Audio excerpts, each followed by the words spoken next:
torneo como espectadores normalmente solo vemos el escenario con una serie de jugadores, pero detrás hay entre bastidores toda una parafernalia llena de elementos imprescindibles para convertir el ajedrez en un espectáculo. El primero de esos elementos, y quizá el más importante, está de hecho escondido debajo de los tableros donde están los jugadores. Son chips electrónicos que envían instantáneamente la señal de las jugadas a unas computadoras que a su vez la rebotan a las pantallas gigantes que ven los espectadores en la sala de butacas y también a monitores de circuito cerrado de televisión que están en los pasillos o en las salas de prensa con el fin de que el público y los periodistas puedan seguir también las partidas. Eso en cuanto a las jugadas, pero también podemos ver imágenes de los jugadores.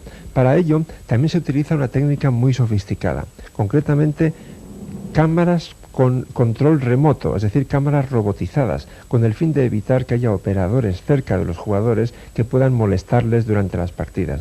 Y además, eso no es todo, porque uno puede escuchar comentarios de grandes maestros a través de este aparatito y un auricular que tiene en uno de los extremos. Uno puede escuchar por aquí comentarios de grandes maestros durante las partidas, que realizan las variantes, los análisis o le cuentan chistes, anécdotas, etc. Pero todavía no he terminado. Además de todo eso, se puede lanzar toda esa señal a todo el mundo, a los 5 continentes, a través de Internet. Es decir, un aficionado que esté en Australia, tranquilamente en su casa, puede seguir en directo, cómodamente, un torneo que se esté jugando en las antípodas, al otro lado del mundo, oyendo los comentarios, viendo las jugadas e incluso, si su ordenador es suficientemente bueno, puede ver imágenes de los jugadores o fotos fijas. Todo eso son los elementos del circo del ajedrez. Hay torneos muy simples y torneos altamente complicados. Torneos que son finales o campeonatos del mundo, pues tenemos torneos que necesitan de 30 cámaras de televisión, torneos que necesitan una infraestructura informática bestial a base de unos 30 o 40 puestos de trabajo en informática, con servidores en red, para servir a tiempo real tanto la imagen como el sonido, como los comentarios, los movimientos, es decir, todo lo que sea transmisión de datos. Después tenemos a base todo el tema de transmisión de fotografía para prensa. Aparte tienes también todo el tema de transmisión de imágenes de circuito cerrado para prensa y demás complejos.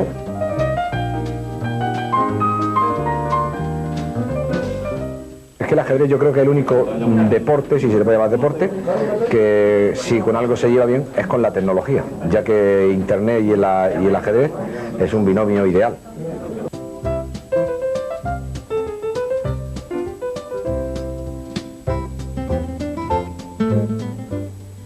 El de la pieza indefensa no solamente es uno de los temas tácticos más importantes en el ajedrez, sino que constituyen una especie de permanente estado de alarma, una actitud constante que ustedes deben mantener durante las partidas. A la hora de hacer la próxima jugada, lo primero que se debe hacer es valorar la posición, ver qué elementos son importantes. Bueno, pues justo ahí es cuando creo que ustedes deben guardar siempre un pequeño hueco en su pensamiento para ver si bien su propio bando o el bando rival tiene alguna pieza indefensa, porque justo ahí puede haber un motivo de combinación. Claro que no siempre toca la lotería. Hay cantidad de casos en los que hay piezas indefensas que por razones diversas, por los elementos distintos de la posición, no sirven para una combinación. Pero no es menos cierto que muchas partidas han dejado de ganarse porque uno de los bandos no vio que una pieza indefensa le daba un motivo para una combinación brillante. Vamos a ver esta posición en la que las blancas tienen el alfil de G5 atacado por el peón de H6. Les toca mover a las blancas, evidentemente. Ese análisis que citaba antes de la posición nos indica que las negras tienen dos piezas indefensas, el alfil de E7 y la dama de C7. Si las miramos por separado, en principio parece difícil atacar al alfil de E7 porque está guarecido por las demás piezas, aunque esté indefensa. Sin embargo, la dama de C7 sí nos da rienda suelta a la imaginación, porque de pronto podemos observar que si este rey estuviera un poco más desguarnecido, por ejemplo, si este peón no existiera y pudiéramos dar un eventual jaque con la dama en G3, entonces el rey no podría irse a la casilla H7 porque está batida por el alfil. Tendría que irse a H8. Y entonces, insisto, con la dama en G3, caballo G6 jaque nos permitiría ganar la dama en C7, que como he dicho estaba indefensa. Ahora bien, ¿cómo podemos conseguir eso? Realmente hay una forma bastante fácil. Alfil por H6. Y además, ahora resulta que el tema de la segunda pieza indefensa tiene también cierta importancia, porque ahora las negras no pueden contraatacar moviendo este caballo para que el alfil ataque a la dama, porque sencillamente seguiría dama por alfil. Por lo tanto, la jugada lógica sería G por H6, y entonces ya tenemos perfectamente lo que queríamos conseguir. Dama G3 jaque, única rey, bueno, única razonable, digamos, rey H8, caballo G6 jaque y a cualquier jugada dama por C7. Esta posición al principio parecía muy sosa, sin embargo estaba llena de riqueza.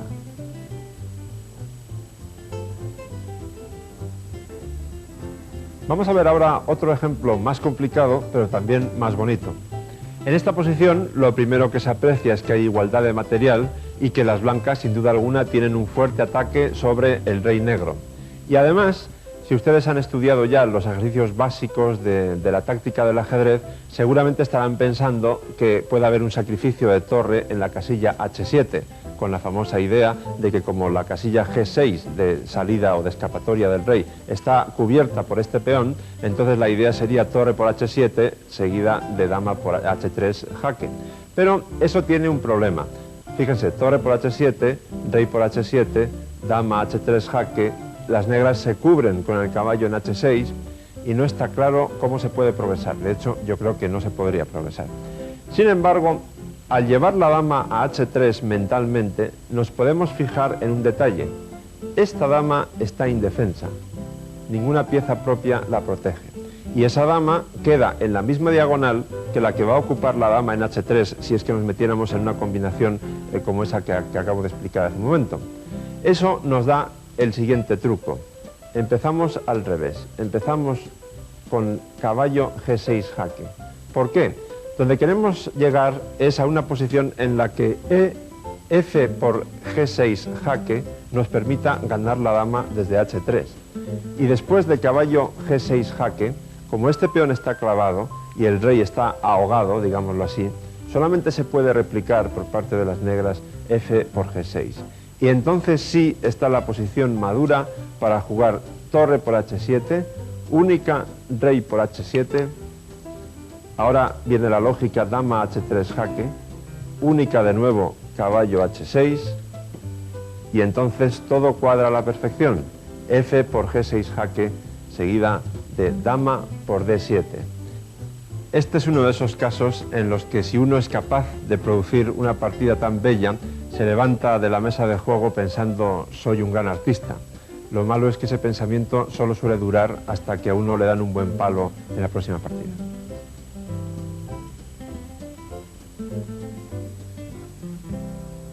La próxima posición, como las dos anteriores, la he tomado del tomo segundo del Tratado General de Ajedrez que escribió el argentino Roberto Grau, en mi modesta opinión, una de las mejores obras que se han escrito didácticamente sobre ajedrez. Las blancas, a las que les toca mover, tienen un peón de menos. Y aquí un jugador adocenado o poco ambicioso se conformaría con dar jaque continuo, es decir, hacer tablas a base de dama de 8 jaque, seguido de dama de 7 jaque, aprovechando que esta casilla está cubierta por el alfil y el rey no tiene escapatoria. Es decir, sería tablas por jaque continuo. Sin embargo, un jugador ambicioso buscaría más, porque de hecho hay más. Fíjense en que la dama negra está indefensa.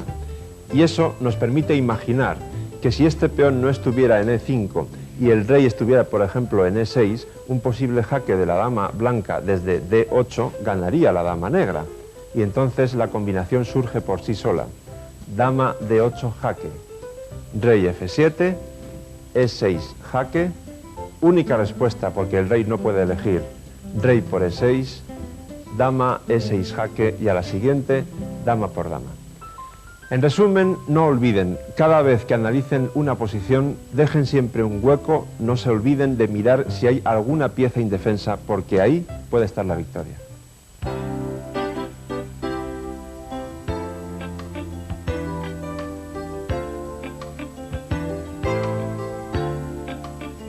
Vasily Smyslov, soviético, campeón durante un año, en 1957.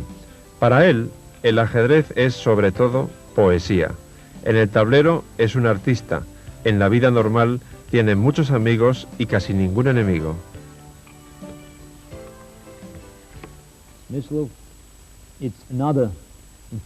Smyslov no supone un importante paso hacia adelante.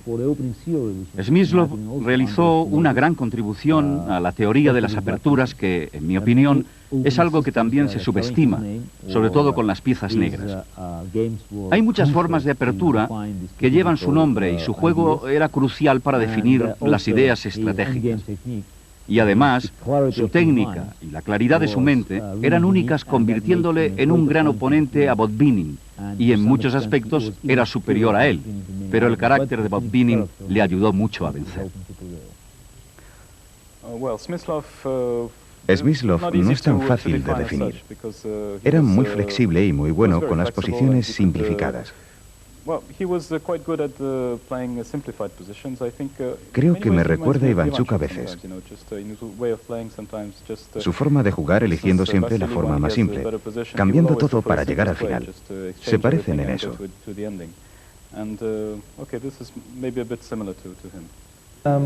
Como Capablanca, un genio total. Y lo que destacaría en su caso sería la armonía. Incluso más que Capablanca, él demostró que ajedrez cuando es sencillez y es un juego de belleza. Y yo creo que muchos aficionados realmente han disfrutado mucho ver sus partidas, ver cosas tan sencillas y las piezas casi moviendo por sí mismos a sus casillas. Una armonía muy buena y bueno, lo demostró en toda su vida también. Unos finales de partida preciosos. Es fantástico. Cuando yo era joven pensaba que era muy fácil, pero ahora me he dado cuenta de que no son tan simples y de lo bueno que era.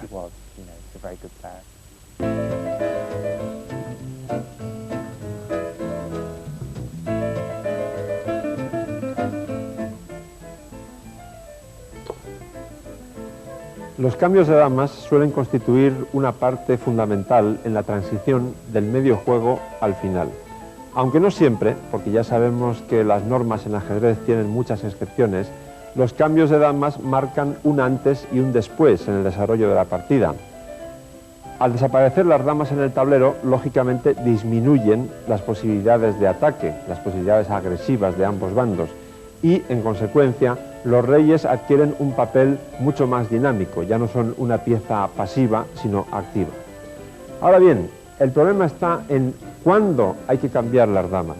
Para eso hay que estudiar bastante y sobre todo lo fundamental es la experiencia, hasta el punto de que incluso los campeones del mundo suelen equivocarse a veces en este asunto de cuándo hay que cambiar las damas. He aquí un ejemplo bien significativo. Corresponde a una de las muchas partidas que jugaron Aliógin, también conocido como Alekhine, y Euve por el Campeonato del Mundo.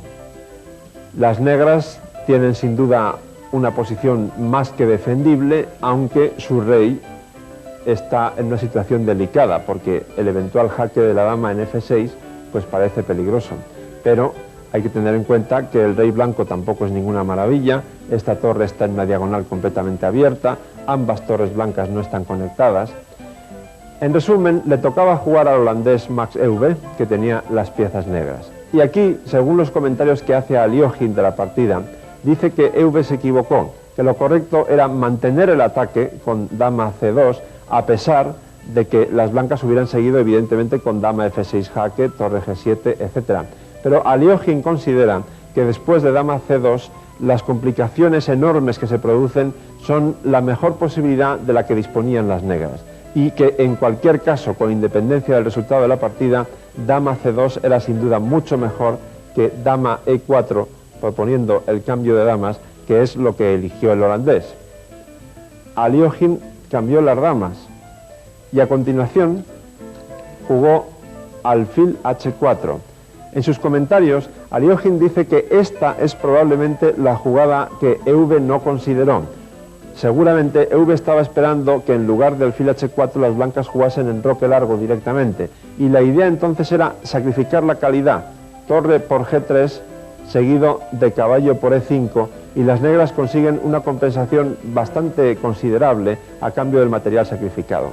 Pero alfil H4 intermedia es muy fuerte. Para empezar, controla el dominio de la columna, controla la casilla D8, y después también amenaza con ir a F6, que es una casilla sin duda muy importante para proteger el peón, para atacar al rey, etc. De modo que EV optó por darle una casilla de escape al rey, como no podía ser de otra manera.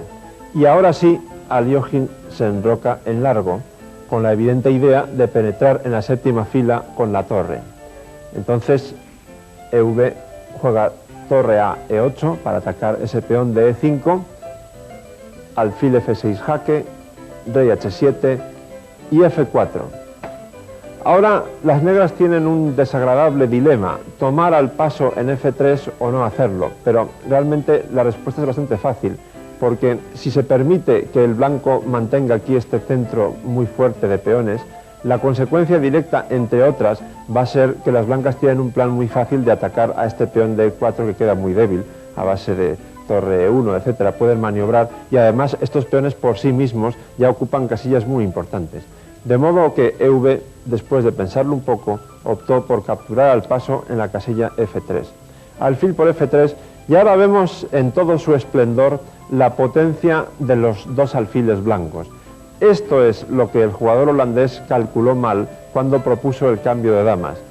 Debido a lo que hemos dicho antes, que no vio la jugada alfil H4, no pudo darse cuenta de que se iba a llegar a esta posición, donde la pareja de alfiles es tremendamente fuerte, hasta el punto, que no lo he citado ahora, que si después de peón por peón al paso, el alfil estaba aquí, las blancas podían jugar alfil por peón como han hecho, pero también podían jugar alfil de 3 jaque, que obliga a sacrificar la calidad con torre G6. Pero es tal la fuerza de mantener la pareja de alfiles que Aliógin optó, y además lo explica en sus comentarios, por alfil F3, de modo que ahora su ventaja es mayor que si hubiera ganado la calidad con alfil de 3. Y entonces EV tiene que hacer otra concesión desagradable, que es jugar caballo A5 con el fin de eliminar uno de los dos monstruos blancos. Eso, que en otras circunstancias hubiera sido un gran alivio para las negras, privar a las blancas de la pareja de alfiles, ahora es un elemento en realidad secundario, o mejor dicho, el remedio es al menos tan grave como la enfermedad, porque después de alfil por B7, caballo B7, el precio que pagan las negras por haber cambiado el alfil de casillas blancas es la irrupción de la torre ya anunciada en D7. Y la posición se empieza a complicar mucho para las negras. Lógicamente hay que activar aquel caballo que está arrinconado, aunque sea a costa de algunos peones. Caballo C5, torre por F7 jaque, se activa también el rey, aunque de poco servirá. Torre C7, caballo de 3 jaque, para contraatacar sobre el peón central que les queda a las blancas. Bueno, no jugó rey C2 Aliógin, aunque la cita en sus comentarios, jugó rey B1, más o menos viene a ser lo mismo. Y ahora, en lugar de tomar directamente en E5, EV primero activó su rey, y entonces la partida continuó con torre D1, atacando el caballo, que lógicamente ahora sí toma el peón. Torre F1 jaque, rey E4, y continuamos con la limpieza de la séptima fila. Torre A7. La ventaja de las blancas ya es muy considerable, pero todavía queda la ejecución. Caballo C4. Y entonces el plan que elige Aliógin es bastante simple, porque muchas veces en la sencillez está el éxito. Lo que hace es forzar, presionar al rey negro que está en la casilla E4 un poco a la intemperie, de manera que eso provoque el cambio de un par de torres y de paso pueda centralizar la otra. Es decir, torre D7, para empezar, amenaza a ganar una pieza con torre D4 jaque y torre por caballo. Entonces EV contestó con rey E3 y siguió torre E1 jaque, rey F3, torre por... Fíjense cómo Aliógin poco a poco va simplificando cada vez más la posición. Ahora centraliza esta torre caballo E3, obliga al caballo blanco a retroceder, al caballo negro, perdón, a retroceder para defender el peón de H6, y entonces torre de 4. Y aquí EV optó por abandonar porque el final ya está claramente perdido. Ya no hay contrajuego, quedan demasiadas pocas piezas, de todas maneras el rey blanco está muy bien protegido, hay 2 peones de ventaja, la posición es desesperada para las negras. Queda bastante evidente que Alyoshin comprendía muy bien por qué las damas no se debían cambiar desde el punto de vista de las negras, y sin embargo EV lo valoró mal.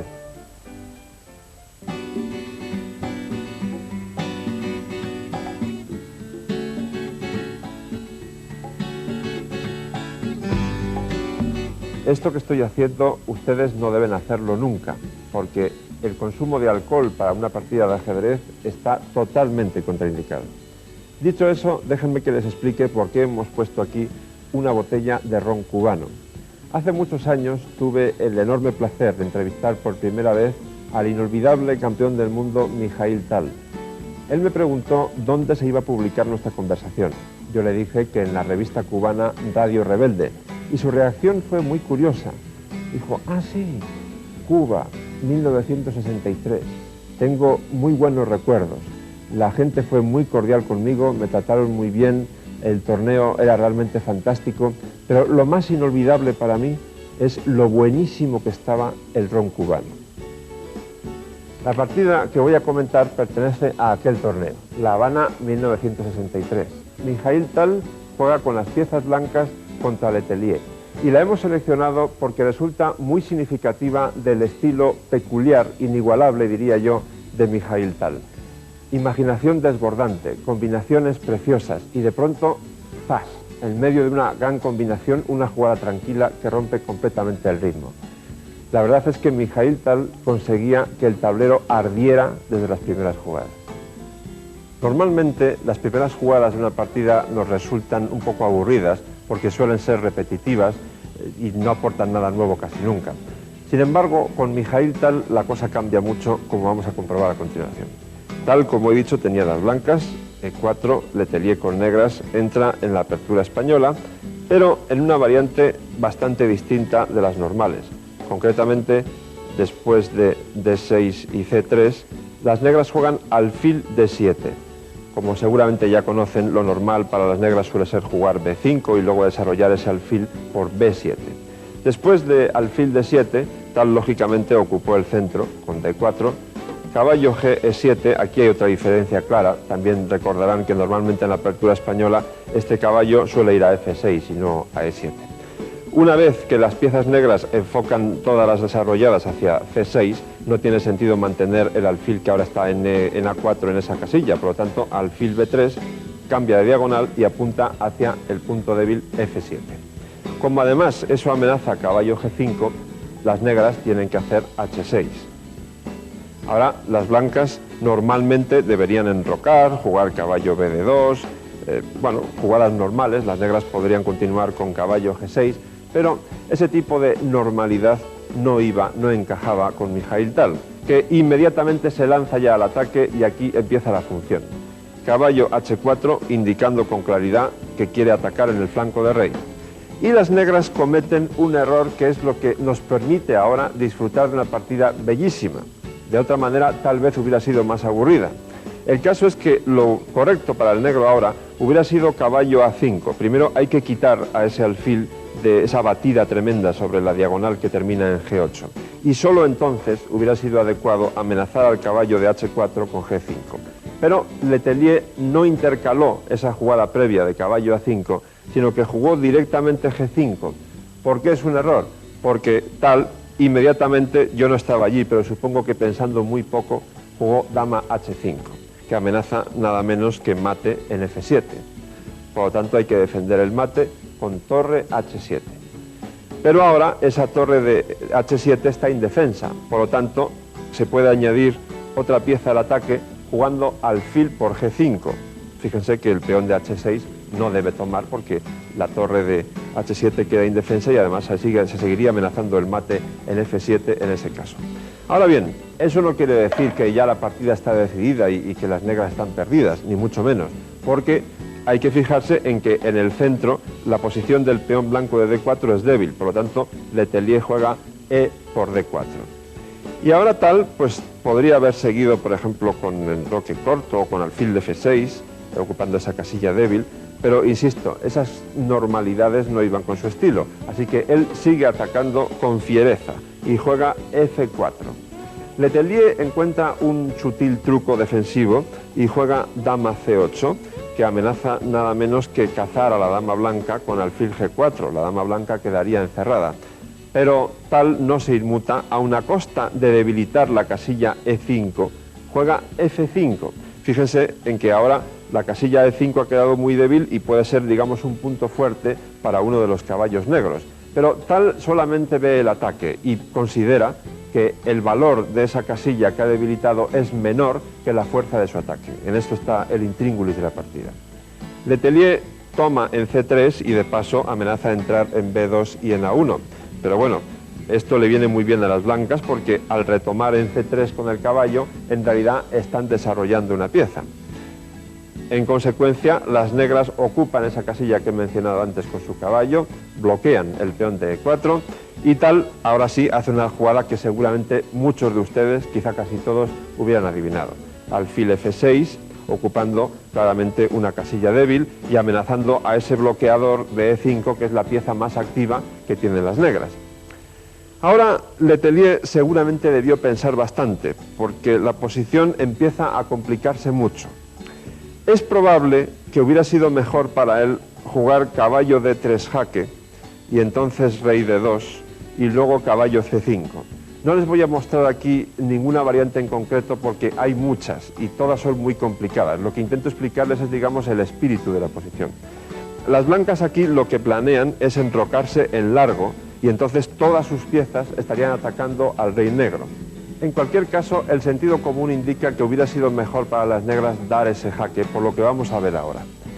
Letelier jugó caballo G8. Es una jugada defensiva, ataca al alfil de F6, pero en realidad tal lo que quiere de momento, como he dicho antes, es eliminar al bloqueador que hay en E5, así que alfil por E5 y las blancas siguen progresando en su ataque. D por E5 y ya empiezan las hostilidades. Caballo G6. Huelga decir que ese caballo no se puede tomar, ustedes mismos pueden comprobarlo. Por lo tanto, como además se amenaza la casilla E5 y también se amenaza caballo H8, fíjense en eso porque eso sí que es realmente raro. Amenazar el peón de E5 es normal, pero caballo H8 triplicando la acción sobre el punto F7, poniendo un caballo en el rincón extremo del tablero, eso no es tan frecuente. Alfil D6, protegiendo el punto de 5 y ahora tal sigue con su acción tremendamente intensa. Alfil por F7, jaque. Bueno, ahora hay dos posibilidades. Una es tomar con la torre y otra es tomar con el rey, pero si calculan un poquito enseguida se darán cuenta de que tomar con la torre sería muy malo por un golpe táctico del cual les acabo de dar una pista. Caballo H8. La torre queda clavada, amenazada por el caballo. Las negras no tenían nada mejor que hacer que alfil E6, entregando ese alfil, el peón tomaría el alfil en E6, seguido por ejemplo de enroque corto, volviendo a atacar todavía más. En fin, las negras estarían perdidas en ese caso, en definitiva. Por lo tanto, rey por F7. Y entonces aquí viene un momento muy significativo, muy típico del estilo de Mikhail Tal. Un jugador agresivo tiende a hacer jugadas agresivas constantemente cuando está atacando. En Mikhail Tal había una diferencia muy grande. De pronto, como en una gran tormenta que de repente se para, Tal hacía jugadas muy tranquilas, como esta, caballo D5. No es tan fácil que a uno se le ocurra hacer esa jugada cuando resulta que las blancas pueden dar varios jaques descubiertos, simplemente moviendo el caballo que está en G6, para que la dama que está detrás dé jaque. Pero en realidad, si nos fijamos un poco, la jugada es absolutamente lógica. Tal añade más piezas al ataque, más leña al fuego. Y además, las negras no pueden hacer cualquier cosa, porque si antes era peligroso que el caballo de G6 diese jaque, ahora lo es mucho más, dado que está coordinado con el otro caballo en D5. Por lo tanto, retiran el rey de esa línea amenazada y juegan rey G7. Ya es hora de enrocarse. tal hace la jugada del enroque, pero que en este caso no sirve solo para poner al rey a buen recaudo, sino que además añade otra pieza más al ataque, que es la torre que queda en F1. Lógicamente el Letelier tiene que intentar aligerar su posición, juega caballo F6 atacando directamente a dos piezas, tal toma en F6, rey por F6, y ahora continuamos con la acción violenta, caballo por E5. Aunque teóricamente ese caballo se puede tomar de dos maneras, en la práctica las dos conducen a la derrota inmediata. Desde luego, si alfil por E5, dama G6 jaque, rey mueve, la dama toma la torre con jaque, etc. Ustedes en cualquier momento pueden darle al botón de parar la cinta y comprobarlo. Realmente también es malísima jugar rey por E5, porque F6 jaque descubierto, y ustedes mismos sin mucho esfuerzo también comprobarán que las negras están completamente perdidas. Sin embargo, Letelier no encuentra la mejor jugada, y yo le entiendo, porque creo que yo tampoco la hubiera encontrado. En esta posición, la mano se va hacia sacar a la dama negra de ese rincón donde está en C8, donde no hace nada, y llevarla hacia la defensa, que contribuya a la defensa. Pero esa no era la mejor jugada. Los análisis realizados después de la partida demostraron que lo correcto era alfil E8, y no está nada claro que las negras tengan que perder. Ahora bien, pónganse por un momento en la situación de aquella partida. La Habana, 1963, en la tensión del torneo, tienen ustedes enfrente a una fiera, en el mejor sentido de la palabra, como Mikhail Tal, atacándole sin cesar. No es tan sencillo, con el reloj en marcha, encontrar jugadas como alfil E8 cuando el sentido común dice que la mejor debe ser dama E8. Tal juega caballo por D7, no solo para eliminar ese alfil, sino para liberar la casilla E5, que va a ser fundamental, con el fin de abrir otras columnas sobre el rey negro. Torre D7, E5 jaque. Es importante abrir más columnas, más líneas de acción contra el rey que se está defendiendo. Alfil por E5, no hace falta que les diga que rey por E5 sería terrible. Dama por H6 jaque, rey F7 y torre a E1. Como les he explicado antes, era fundamental añadir más leña al fuego, y ahora lo que Mikhail Tal consigue es que la única pieza que todavía no estaba atacando al rey negro se incorpore a esa acción ofensiva. Aquí seguramente una vez más Letelier pudo jugar mejor. Los análisis efectuados por computadoras recientemente indican que tal vez alfil por H2 jaque o otro tipo, o quizá, por ejemplo, llevar la última torre que aún no ha entrado en juego, jugar torre A D8, hubiera sido una defensa más correcta. Pero insisto en lo mismo, una cosa es analizar tranquilamente en tu casa muchos años después de la partida y encima con la ayuda de una computadora, y otra es estar allí, enfrente de Mikhail Tal, que te está atacando con todas sus piezas y tienes que encontrar la mejor jugada. Eso no es nada fácil. Letelier jugó torre D5, que al fin y al cabo tiene sentido porque defiende el alfil que está en E5. Pero entonces fue rematado con dama H7 jaque, rey F6, y torre E4, que tiene varias amenazas. Como pueden ustedes ver, el rey negro está totalmente a la intemperie en F6, las negras tienen que defenderse de amenazas casi imposibles de parar, como por ejemplo torre H4 y torre H6 jaque, doblar torres en la columna E, la dama negra que está en E8 no puede irse muy lejos porque la dama blanca puede dar varios jaques, en fin, la situación es realmente muy delicada. Y entonces Letelier jugó alfil D4. Por tercera vez, esta seguramente no es la mejor jugada de las negras, quizá fuera mejor alfil por H2 jaque, que lleva a interesantes complicaciones. Pero él tenía que hacer alguna, y optó por alfil D4 jaque, rey H1, y ahora fíjense en que la dama negra está amenazada. Bueno, las negras tienen que hacer algo, porque las amenazas blancas son tremendas. Y entonces lo que hizo Letelier fue sencillamente abandonar, porque si dama por E4 hubiera seguido dama G6 jaque, evidentemente el rey negro no puede irse a E5 por dama E6 mate, la alternativa es rey E7, pero entonces F6 jaque y a la siguiente dama por dama, las negras pierden su dama. Yo estoy absolutamente convencido de que la gran belleza y brillantez de esta partida no tiene nada que ver con la supuesta inspiración que el ron cubano ejercía sobre Mikhail Tal. Más bien estamos hablando del producto de una de las mentes más creativas que ha dado el ajedrez.